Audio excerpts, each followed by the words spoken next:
Lucy Meshak.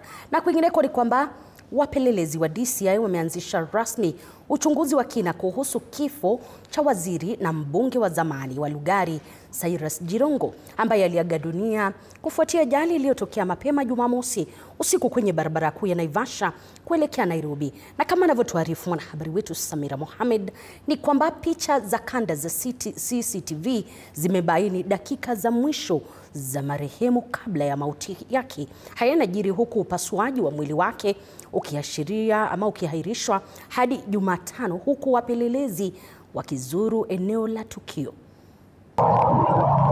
Ni kifo ambacho kimezua shaka na gumzo nchini.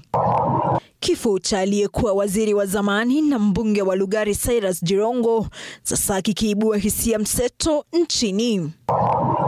Makachero wa DCI nao wakianzisha rasmi uchunguzi wa kifo cha waziri huyo wa zamani. Maafisa wa DCI sasa wakitoa taarifa na kubaini yaliyotukia usiku wa kifo cha Jirongo, kukiwemo kutathmini kanda za CCTV za alikozuru marehemu kabla ya kifo chake na kuchukua taarifa kutoka kwa waliotangamana naye usiku wa kifo chake. Kulingana na kanda ya CCTV iliyotathminiwa na makachero wa DCI, takriban saa 8 dakika 19 na sekunde 25, Jirongo alionekana akiendesha gari lake hadi kituo cha mafuta cha Eagle katika eneo la Karai, Naivasha.